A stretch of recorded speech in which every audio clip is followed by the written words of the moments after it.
नमस्कार विद्यार्थी मित्रांनो, मी विक्रम सुर्वे सर आपले स्वागत करीत आहे CCI म्हणजेच कॅटायन्स कोचिंग इन्स्टिट्यूटमध्ये।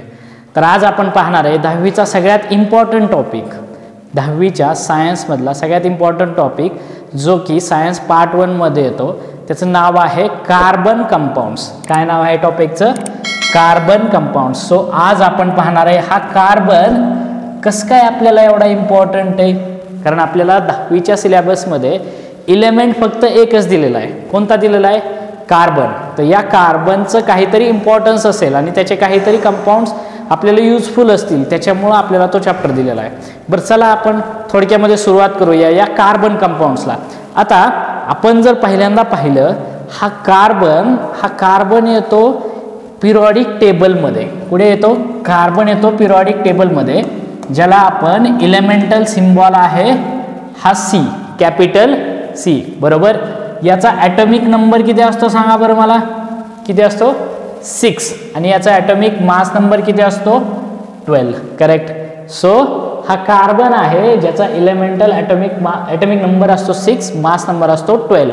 आणि जर याचं इलेक्ट्रॉनिक कन्फिगरेशन लिहायचं झालं मला, इलेक्ट्रॉनिक कन्फिगरेशन, तर याचं इलेक्ट्रॉनिक कन्फिगरेशन काय येतं? 2,4।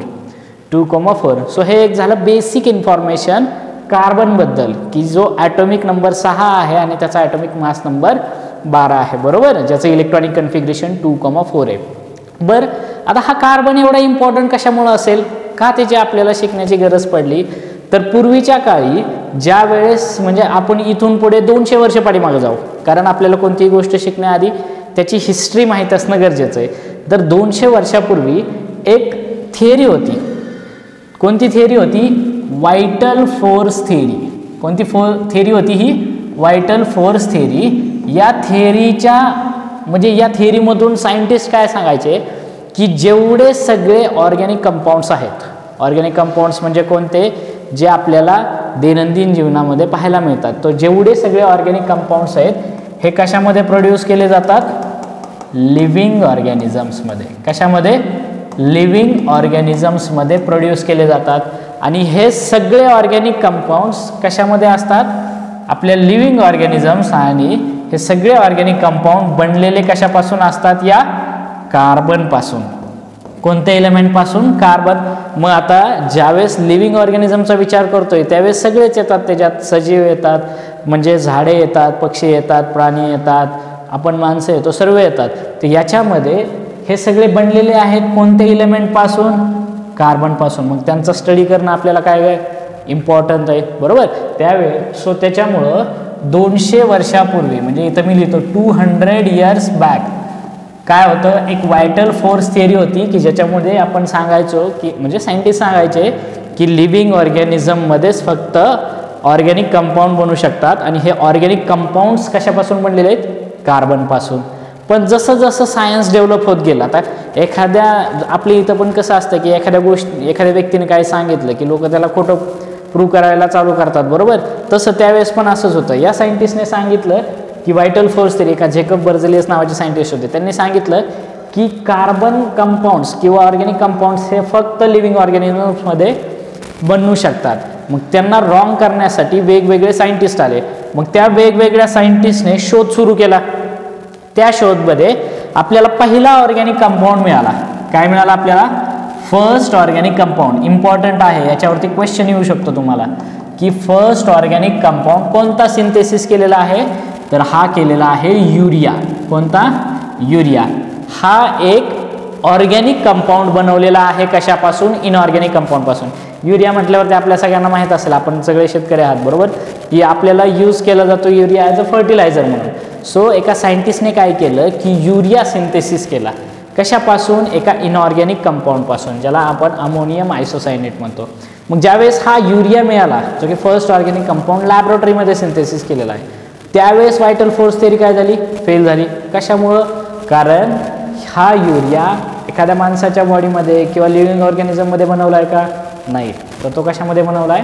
लॅबोरेटरीमध्ये। त्याच्यामुळं ती वायटल फोर्स थिअरी झाली फेल।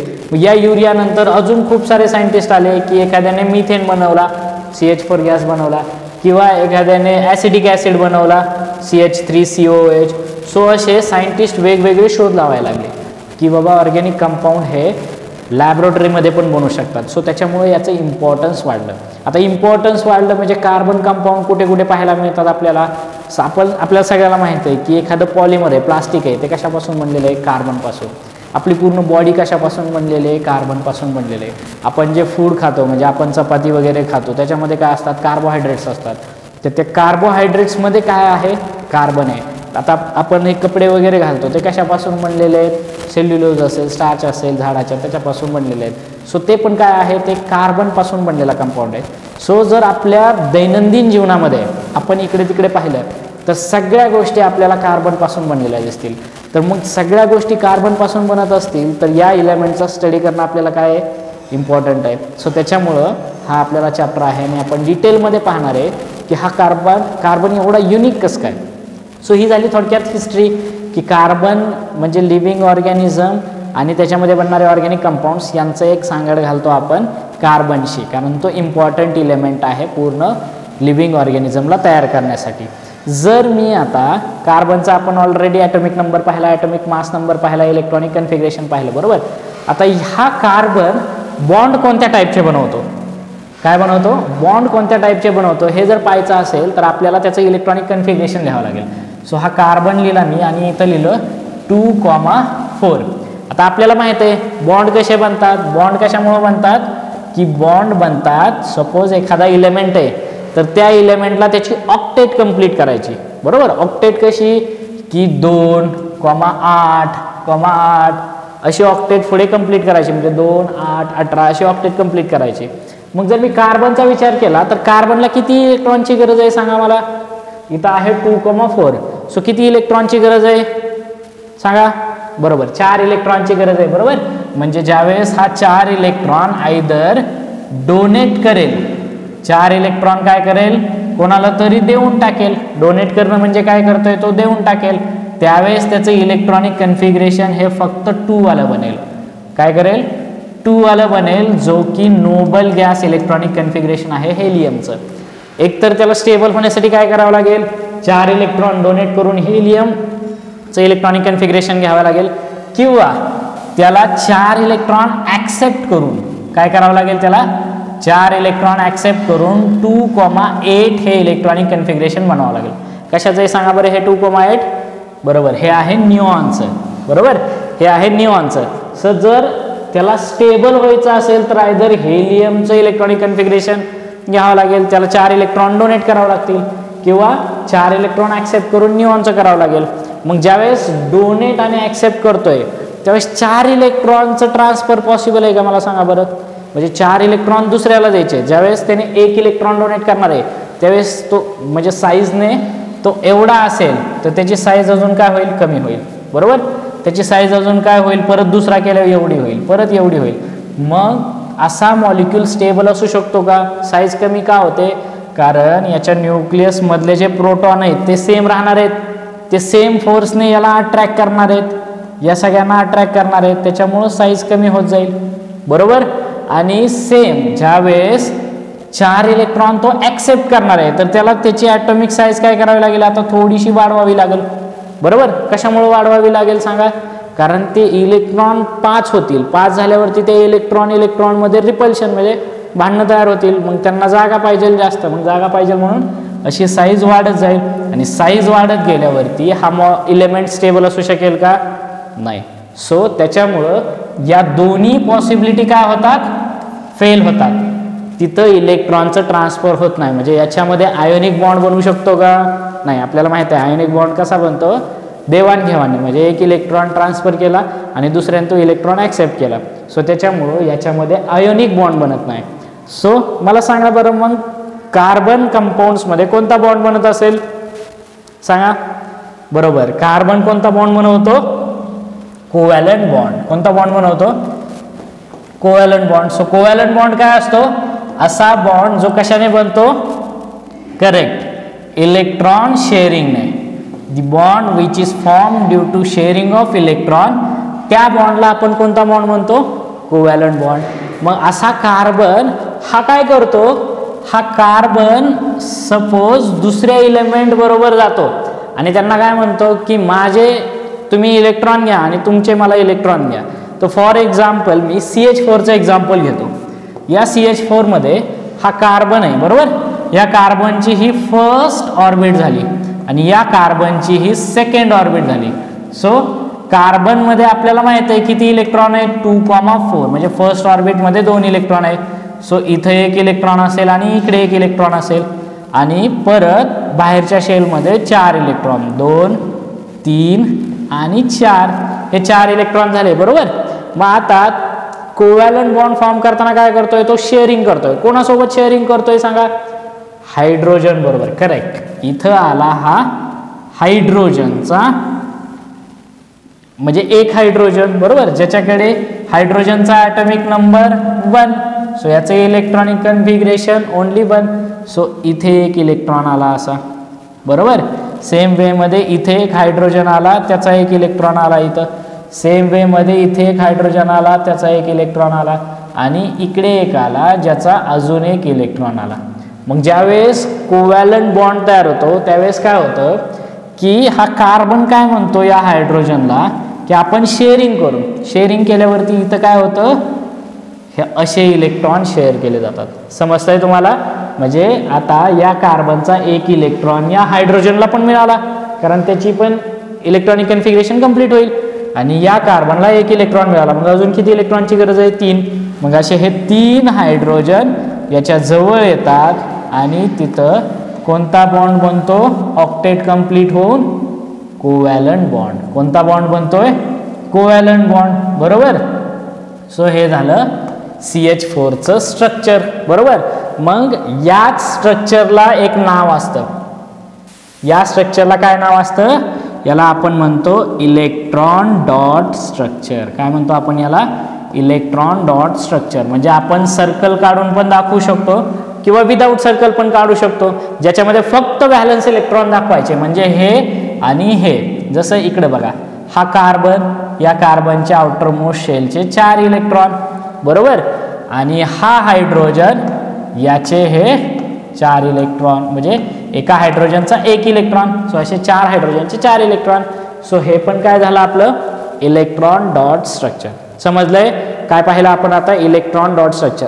आता सपोज तुम्हाला या इलेक्ट्रॉन डॉट स्ट्रक्चरचं लाईन स्ट्रक्चर बनवायचं आहे. लाईन कशी बनवणार आपण सिंपल आहे. आता जिथं इलेक्ट्रॉनचे मी जसं डॉट स्ट्रक्चर बनवलं लक्ष द्या इकडे हे डॉट स्ट्रक्चर असं बनवलं हायड्रोजन हायड्रोजन हायड्रोजन हायड्रोजन. हे डॉट फक्त जोडून घ्या एका लाईनने. इथे एक लाईन आली ही एक लाईन आली ही एक लाईन आली आणि ही एक लाईन आली. सो हे झालं लाईन स्ट्रक्चर CH4चं. समजतंय सोपं आहे एकदम काहीच अडचण नाही. फक्त लक्षात काय ठेवायचं याच्यामध्ये इम्पॉर्टंट पॉईंट. आता मी याच्यात इथं काय लिहितो इम्पॉर्टंट पॉईंट्स. इम्पॉर्टंट पॉईंट्समध्ये काय येईल IMP पॉईंट्स. लक्षात काय ठेवायचं इलेक्ट्रॉन डॉट स्ट्रक्चर करताना फाइंड आउट करताना आपल्याला लिहायचेत कधी व्हॅलन्स इलेक्ट्रॉन लिहायचेत. आपल्याला काय लिहायचेत व्हॅलन्स इलेक्ट्रॉन. प्रत्येक इलेमेंटचे व्हॅलन्स इलेक्ट्रॉन लिहायचेत आणि आपल्याला त्याचं डॉट स्ट्रक्चर बनवून द्यायचे. सो हे एकच इम्पॉर्टंट पॉईंट आहे याच्यामध्ये. चला अजून एका एक्झाम्पलने आपण सॉल्व्ह करूया. सो मी घेतो CO2. आता CO2 मध्ये आपल्याला माहिती आहे कार्बन हा इम्पॉर्टंट आहे आपला. सो कार्बनला मी इथं मिडलला लिहिलं बरोबर. या कार्बनला किती इलेक्ट्रॉन आहेत 4. करेक्ट 1 2 3 4 बरोबर. असे का लिहिले मी आता तुम्हाला समजून येईल कारण कार्बनचं इलेक्ट्रॉनिक कन्फिगरेशन मी इथं लिहितो 2,4. ऑक्सिजनचं किती असतो ॲटॉमिक नंबर सांगा करेक्ट 8. सो इथं काय येईल 2,6.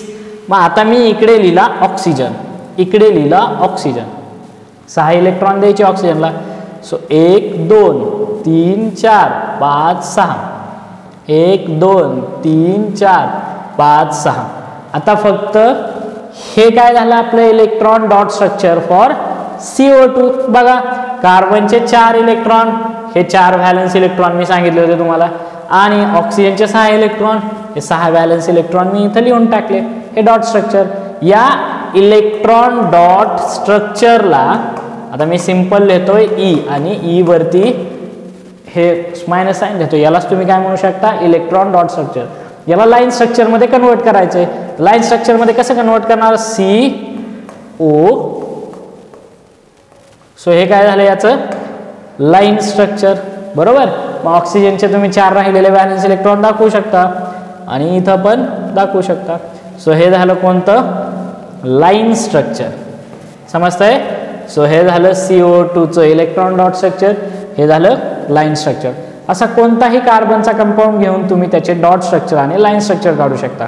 कार्बन व्यतिरिक्त अजून दुसरे कोणतेही कंपाऊंड असू द्या, आपण त्यांचं पण फाइंड आउट करू शकतो. चला तर मग आता दुसरा एक कंपाऊंड, याला मी इकडे पाठवतो. दुसरा एक कंपाऊंड घेऊ आपण, जसं आपल्याला इम्पॉर्टंट माहित आहे अमोनिया, NH3. आता NH3 चे इलेक्ट्रॉन डॉट स्ट्रक्चर काढू. आपल्याला लिहायचंय काय, पहिल्यांदा सांगा काय लिहायचंय, इलेक्ट्रॉनिक कन्फिगरेशन. अमोनियाचा ॲटॉमिक नंबर 7 नंतर आउटर मोस्ट मध्ये येतात 2,5 आणि हायड्रोजनचा आपल्याला माहित आहे 1. So only 1. चला नायट्रोजन मिडलला लिहिला मी, त्याच्या शेजारी किती इलेक्ट्रॉन द्यायचे आहेत मला सांगा, 7. करेक्ट. 5. 1 2 2 3 4 आणि 5, बरोबर. मग इथं हायड्रोजन लिहिला मी, हा हायड्रोजन आणि इकडे एक लिहिला हायड्रोजन. सो हे झालं electron dot structure for NH3. आणि यालाच लाईन स्ट्रक्चर मध्ये कन्वर्ट करायला मी कसं लिहिणार, इथं लिहिणार N, हा इथे हायड्रोजन हायड्रोजन हायड्रोजन. हे झालं इलेक्ट्रॉन डॉट स्ट्रक्चर, हे झालं इलेक्ट्रॉन लाईन स्ट्रक्चर. सो असे तुम्ही कोणत्याही मॉलिक्यूलचं लिहू शकता, कळतंय तुम्हाला. सो चला आपण एक आपल्या पुस्तकात दिलेलं आहे आपल्याला सॉल्व्ह करायला, ते लिहूया. S8 molecule. कोणता मॉलिक्यूल, S8. आता सल्फरचं इलेक्ट्रॉनिक कन्फिगरेशन आपण लिहिलं तर किती येईल मला सांगा बरं. सल्फर ज्याचा ॲटॉमिक नंबर किती असतो सांगा, चला. ॲटॉमिक नंबर सल्फरचा 16. आउटर इलेक्ट्रॉनिक कन्फिगरेशन 2,8, पुढे किती येईल 6 इलेक्ट्रॉन आहेत आउटर मोस्ट शेलमध्ये. सो सगळ्या सल्फरचे 6 इलेक्ट्रॉन तुम्हाला लिहायला लागतील, बरोबर. किती झाले, 1 2 3 4 5 6 7 8, बरोबर. आणि प्रत्येकाचे देऊन टाका 6 इलेक्ट्रॉन, 1 2 3 4 5 6, बरोबर. 1 2 3 4 5 6, सेम 1 2 3 4 5. आणि मी इकडं लिहितो, थोडंसं चुकीचं झालं, इकडं लिहू आपण असं 1 2 3 4 5 6, 1 2 3 4 5 6. सो सगळ्याचे तुम्ही असे लिहू शकता. थोडंसं मी फास्ट लिहितो लक्षात यावं म्हणून तुम्हाला, थोडंसं इथं अशा पद्धतीनं लिहितो की जेणेकरून तुम्हाला समजावं की बॉन्ड कुठे बनत आहे, बरोबर. आता बॉन्ड कुठे बनतील, या दोघांच्या मध्ये, या दोघांच्या मध्ये, या दोघांच्या मध्ये. सो असं एक लाईन स्ट्रक्चर बनताना याचं लाईन स्ट्रक्चर असं बनेल, यस यस यस.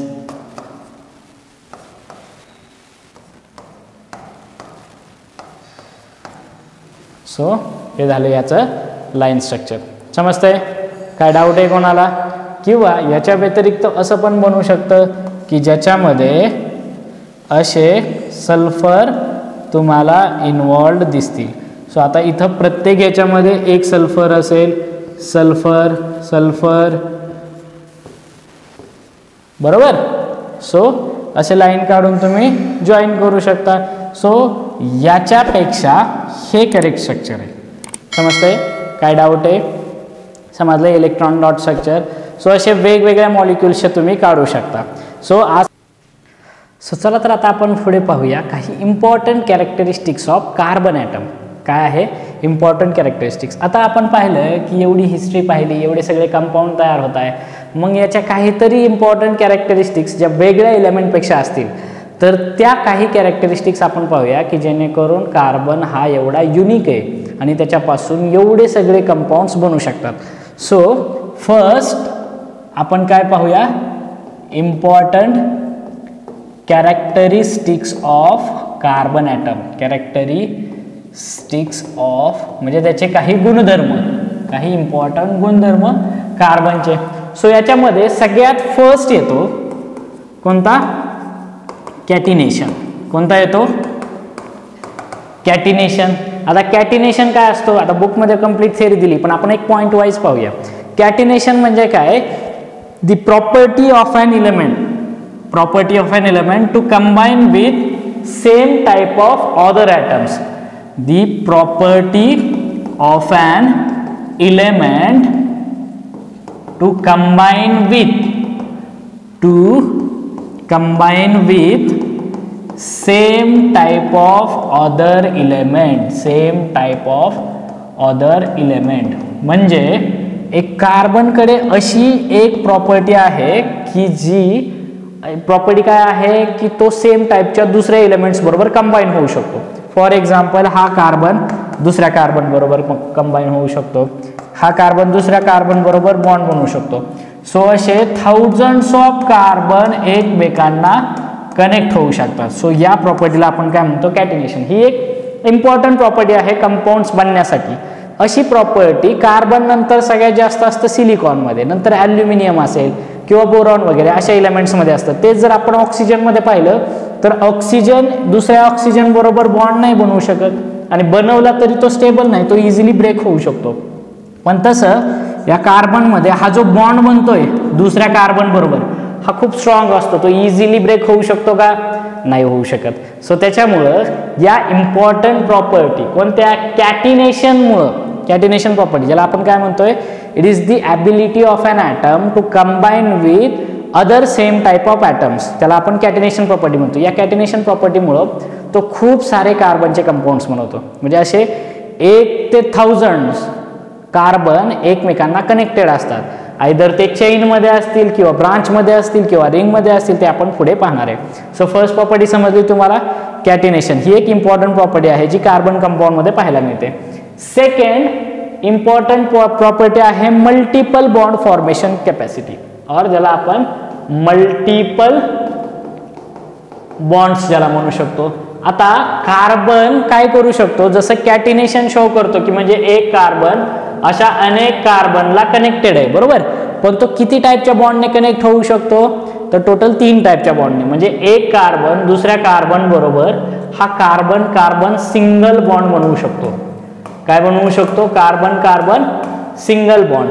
पण तो कार्बन दुसऱ्या कार्बन बरोबर असा डबल बॉन्ड पण बनवू शकतो.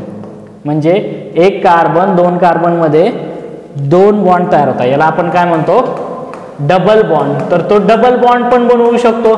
आणि अजून एक बॉन्ड बनतो की या कार्बन मध्ये ट्रिपल बॉन्ड पण बनवू शकतात. सो हे झाले कोव्हॅलंट बॉन्ड, म्हणजे carbon carbon single bond, double bond आणि ट्रिपल बॉन्ड. सो असा कार्बन हा मल्टिपल बॉन्ड फॉर्म करू शकतो एका कार्बन बरोबर, किंवा तो ऑक्सिजन बरोबर पण डबल बॉन्ड बनवू शकतो, ऑक्सिजन बरोबर पण तो सिंगल बॉन्ड बनवू शकतो, नायट्रोजन बरोबर तो ट्रिपल बॉन्ड बनवू शकतो. सो असे मल्टिपल बॉन्ड फॉर्मिंग कॅपॅसिटी त्याच्यामध्ये असते, ज्याच्यामध्ये 2 एलिमेंटमध्ये either single bond, double bond किंवा ट्रिपल बॉन्ड बनवू शकतो. सो ही एक युनिक प्रॉपर्टी आहे, जास्त करून या बाकीच्या कंपाऊंड्समध्ये ती नाही पाहायला मिळत. सो सेकंड प्रॉपर्टी समजली तुम्हाला कोणती, multiple bond. Then third property आपण बघूया. थर्ड प्रॉपर्टी येते याची टेट्रा बॅलन्सी. कोणती प्रॉपर्टी आहे, टेट्रा बॅलन्सी, की ज्याच्यामध्ये टेट्रा म्हणजे किती सांगा, 4. करेक्ट. सो टेट्रा म्हणजे असतं 4, ज्याच्यामध्ये कार्बन किती बॉन्ड बनवू शकतो, so it can form up to 4 bonds. तो 4 बॉन्ड पर्यंत बनवू शकतो. म्हणजे कार्बनचे म्हणजे कंपल्सरी कोणत्याही मॉलिक्युल्समध्ये कंपाऊंड्समध्ये त्याचे किती बॉन्ड असतील, 4 बॉन्ड. म्हणजे तो 4 बॉन्ड बनवू शकतो. फॉर एक्झाम्पल आपण एक्झाम्पल घेतलं CH4चं. सो याच्यामध्ये बघा, एक हायड्रोजन, दुसरा हायड्रोजन, तिसरा हायड्रोजन, चौथा हायड्रोजन. सो असे टेट्रा बॅलन्स असल्यामुळं तो 4 बॉन्ड बनवू शकतो. किंवा CO2 घेतला, ज्याच्यामध्ये तो या कार्बन आणि ऑक्सिजनमध्ये 2 बॉन्ड बनताय, या कार्बन ऑक्सिजनमध्ये 2 बॉन्ड. सो टोटल 4 बॉन्ड झाले. सेम वे मध्ये असे कोणतेही तुम्ही एक्झाम्पल घेऊ शकता की ज्याच्यामध्ये कार्बन किती व्हॅलन्सी दाखवेल, टेट्रा व्हॅलन्सी, म्हणजे तो 4 बॉन्ड बनवू शकतो. समजले. हा 3 युनिक प्रॉपर्टी झाल्या. आणि याच्या व्यतिरिक्त अजून एक आहे आयसोमेरिझम. कोणती प्रॉपर्टी आहे, आयसोमेरिझम. याचा मीनिंग काय आपण थोडक्यामध्ये समजून घेऊ.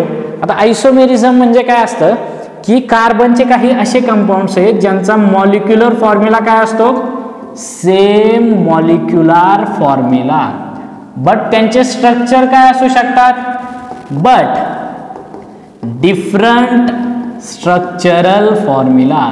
म्हणजे त्यांचे स्ट्रक्चर्स काय असणार आहेत, डिफरंट असणार आहे. म्हणजे तुम्हाला थोडंसं कन्फ्युजन होईल, आपण दूर करूया.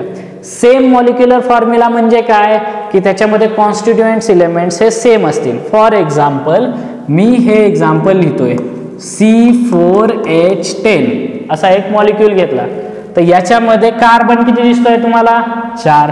सो मी 4 कार्बन ड्रॉ करून घेतो, 1 2 3 4. हे 4 कार्बन झाले आणि हायड्रोजन 10 आहेत. मग याला 1 2 3 1 2 5, हे 2 7 आणि याचे हे 3 10 झाले C4H10. पण हा एक स्ट्रक्चर तयार झाला, हे एक स्ट्रक्चर, याला आपण म्हणतो मॉलिक्युलर फॉर्म्युला. आणि या मॉलिक्युलर फॉर्म्युल्यापासून हे काय झाले, एक स्ट्रक्चरल फॉर्म्युला. पण याच्या व्यतिरिक्त अजून एक स्ट्रक्चर होऊ शकतं, कसं की जे आता आपण प्रॉपर्टी सांगितलं त्याच्यामध्ये काय झालं, इथं 4 कार्बनची चेन होती, पण या कंपाऊंडने ठरवलं की आपल्याला 3च कार्बनची चेन बनवायची. मग 3 कार्बनची चेन बनली आणि एक कार्बन इथं मिडल कार्बनला आला. मग आता हायड्रोजन लावून टाका, याला एकच बॉन्ड बनतोय. आपल्याला माहिती आहे कार्बन 4 बॉन्ड बनवू शकतो.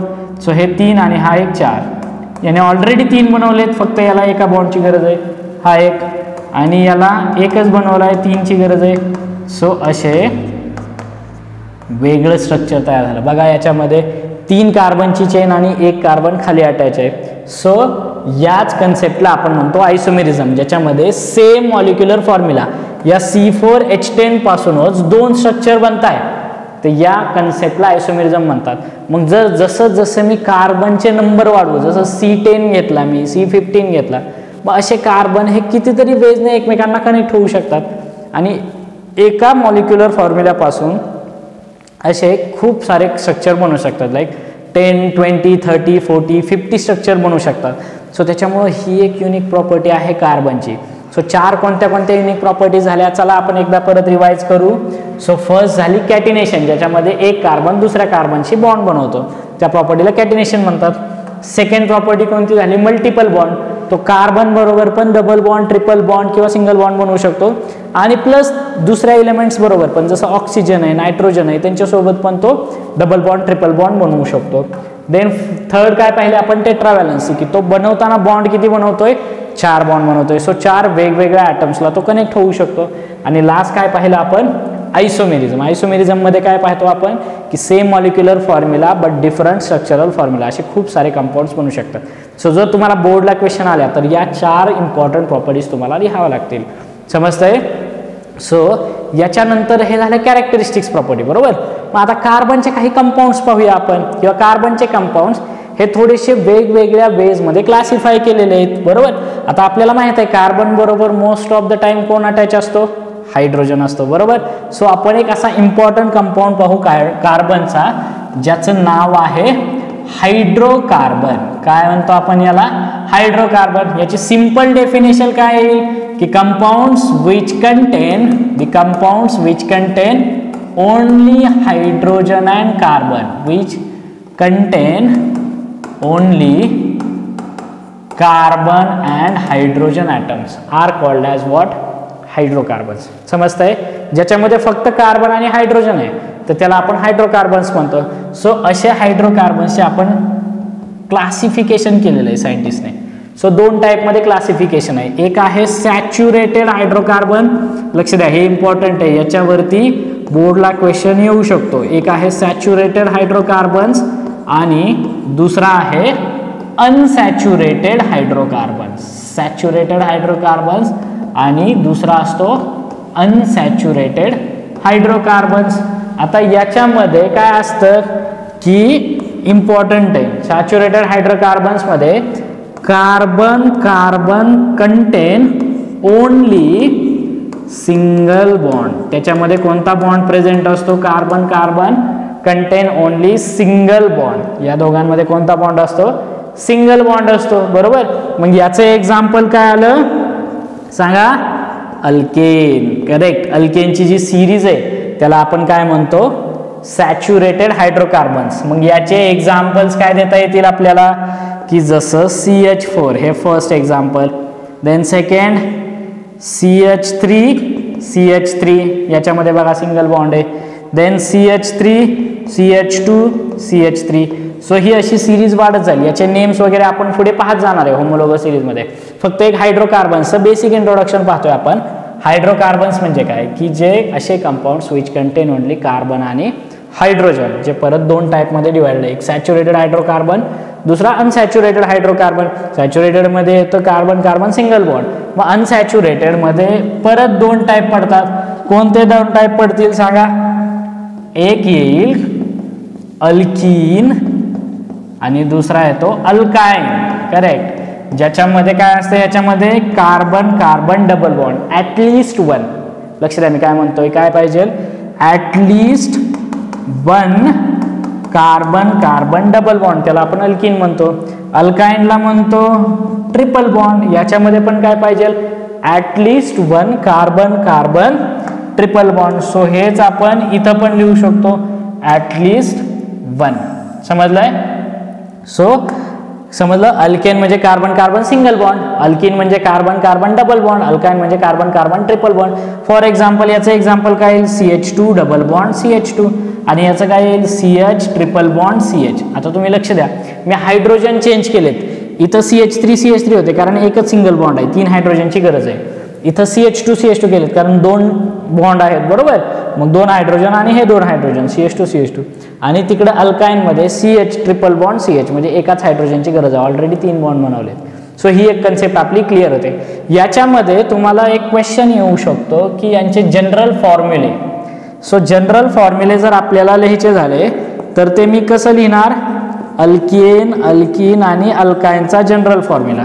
सो याला मी लिहिणार CnH2n+2. म्हणजे फॉर एक्झाम्पल हे जर सिम्प्लिफाय मी केलं तर काय येईल याच्यामध्ये सांगा. C जर 1 घेतला C1H4 म्हणजे CH4 आला बघा. 2 × 1 2 2 + 2 4.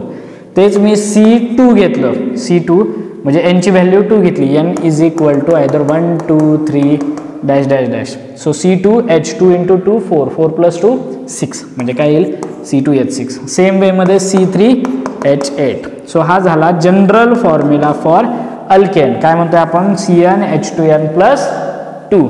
सेम वे मध्ये अल्कीनचा काय येतो जनरल फॉर्म्युला, CnH2n. कारण डबल बॉन्डमुळे 2 कार्बन म्हणजे 2 हायड्रोजन ऑलरेडी निघून गेले.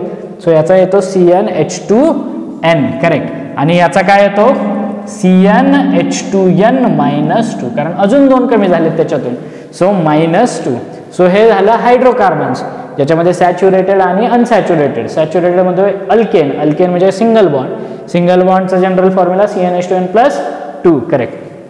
Alkyne carbon carbon double bond ज्याच्यामध्ये जनरल मॉलिक्युलर फॉर्म्युला CnH2n आणि लास्टला काय येतो अल्काइन ज्याच्यामध्ये जनरल मॉलिक्युलर फॉर्म्युला CnH2n-2 कारण त्याच्यामध्ये काय असतो carbon carbon triple bond. So हे झालं हायड्रोकार्बन.